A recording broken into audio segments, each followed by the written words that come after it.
And now, while you enjoy your dessert, some of the fencers from the Kern Athletic Fencing Foundation will present for your entertainment a brief history of fencing. In the beginning, once upon a time, in a dry riverbed far, far away, humans lived in much the same fashion as we do now.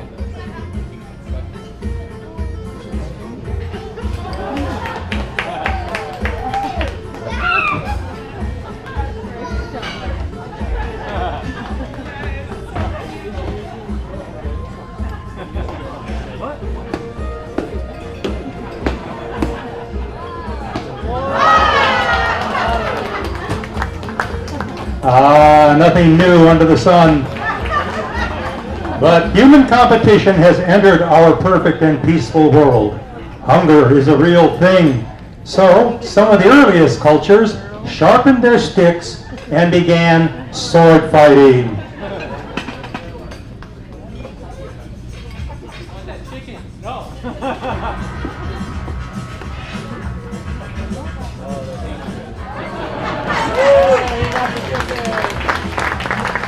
As hunting and gathering devolved into war and conquest, sharp sticks eventually acquired stone and metal tips, and the might of the warrior prevailed.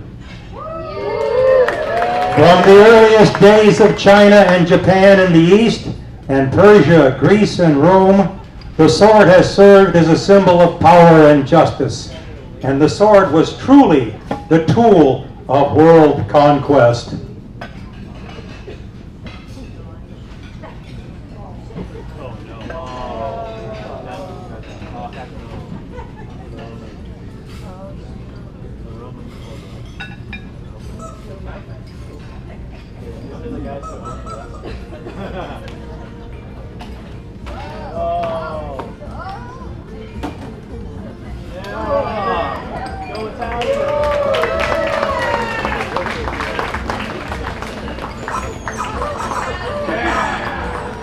As time went on, metal broadswords and body armor became heavier, and the mighty men of the Middle Ages who wielded them became both the victors of war and protectors of the common people.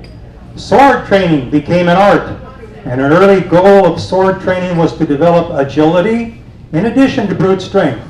Thus, heavy swords gave way to the use of the rapier, a light sword with an ornate guard.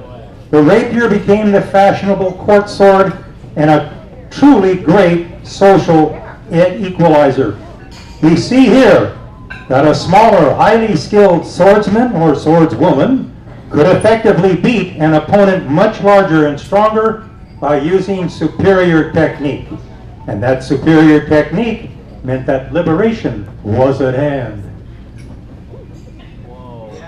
Who is that?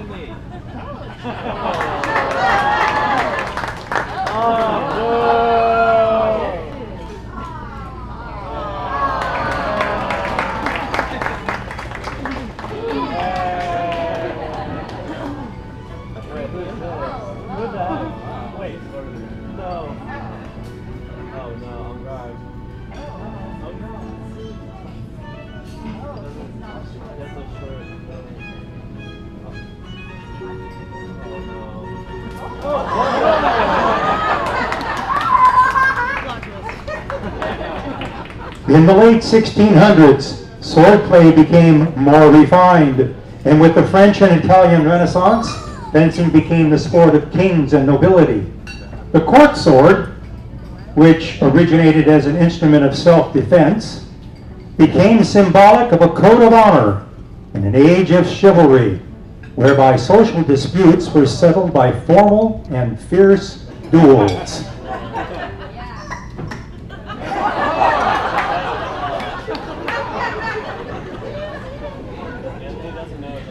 The historic white uniform was designed to exhibit purity of intent, and in a duel of the highest honor, it was to reveal the first blood of the loser.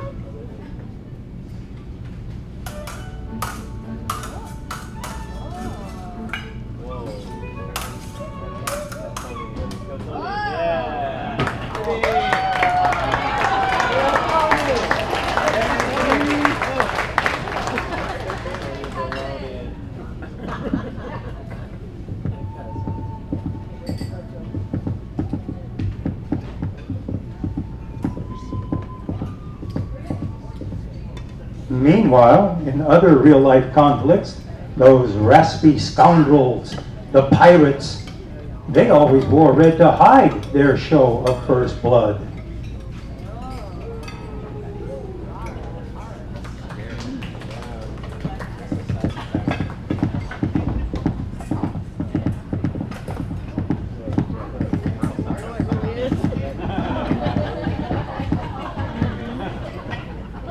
And those musketeers and their fellow cavalry on horseback, well, they always wore brown pants.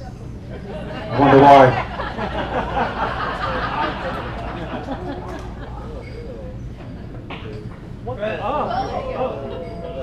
That's cheating.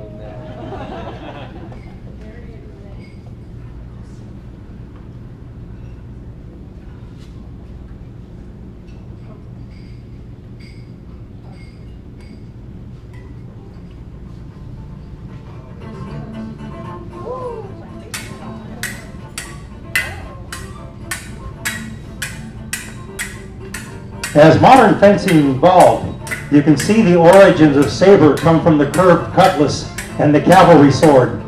As the blade action was centered on a target area above the waist, thus a fighter could knock off a rider off the horse and save the valuable horse. In time, the saber weapons themselves became lighter in weight, and the discipline of modern saber fencing was born.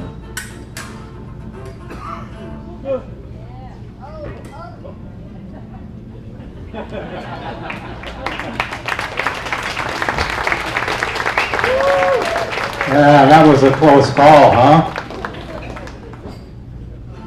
How about a little applause for all our students?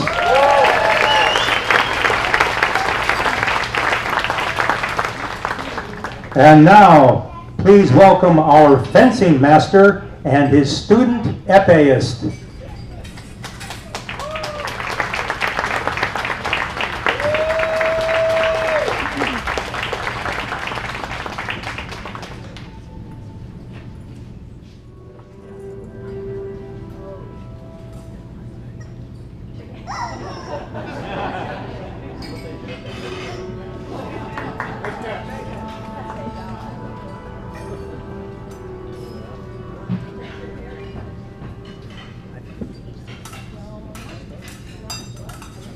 The rapier was introduced in 1550, and the skill and practice of swordplay evolved into the martial art that was both graceful and brutish, both intensely competitive and technically beautiful, and both life-threatening and life-enhancing. The origins of the modern épée and foil come from the rapier of the French and Italian courts. Épées were the direct descendants of the rapier. They were a heavier thrusting weapon which could be used to defend the entire body as target area. As we watch the interplay of the épée game, we see clearly that a fencer with height, long reach, and agility had many technical advantages. Proper training with a skilled fencing master greatly enhanced the basic qualities of speed, balance, and the efficient use of both the body and mind.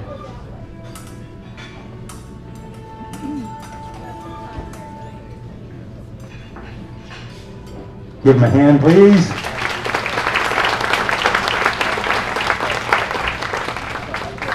And we now welcome the foilist to the stage. We see the modern foil was the lighter training weapon used by nobility to perfect the technique of precise swordplay. The discipline of foil fencing centered on attacking the vital organs of the opponent, and thus the target area became restricted to the torso only. In this way, the swordplay became much more refined and was a great equalizer for both men and women to compete on a level playing field. We also see that there is a convention or rule of play called right-of-way, which governs the action in deciding which of the two opponents are awarded the touch. Fencing matches are typically conducted to the first opponent who wins 5 touches.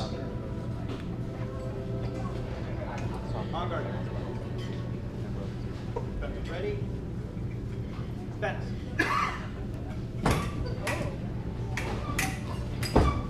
Hold. Barrel close to right. Touch. 1-0.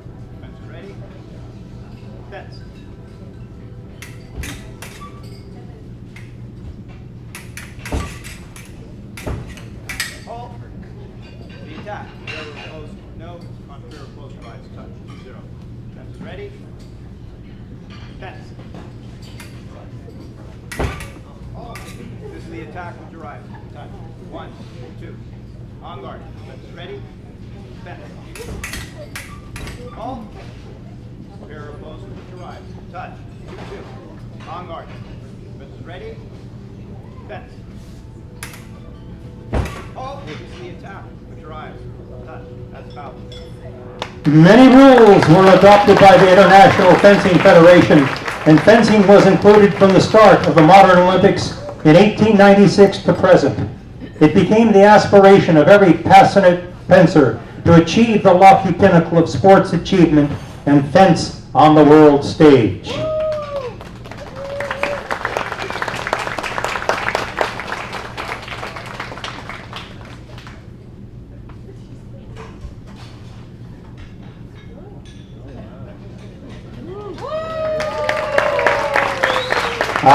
Friendly, fair competition is a beautiful thing. In our world of rapid modernization, fencing became a sport played all over the world and enjoyed by athletes of the highest caliber. The roots of chivalry and of sportsmanship run deep. Our sport has captured the imagination of generations. But wait, I feel a disturbance in the force. Oh, no.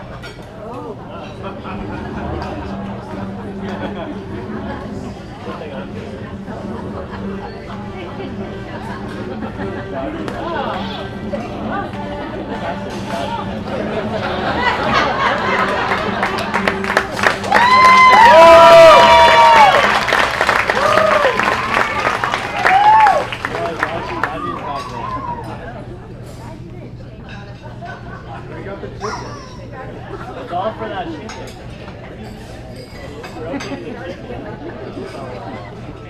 Holy lightsabers, Batman. It's a bird. It's a plane. It's Superman!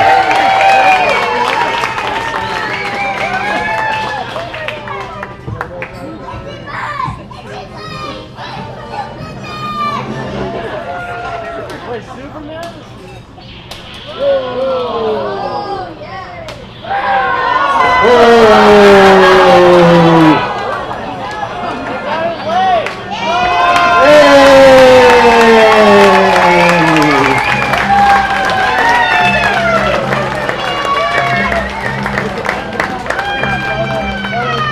And that, ladies and gentlemen, is how the modern sport of para-fencing was born.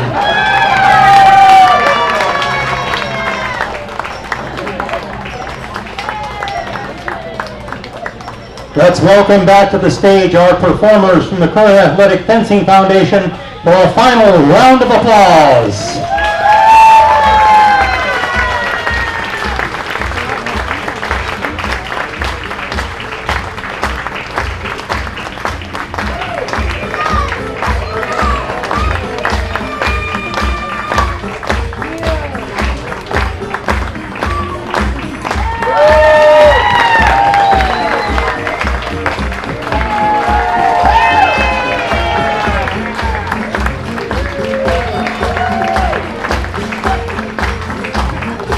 That was almost as much fun as an actual fencing match.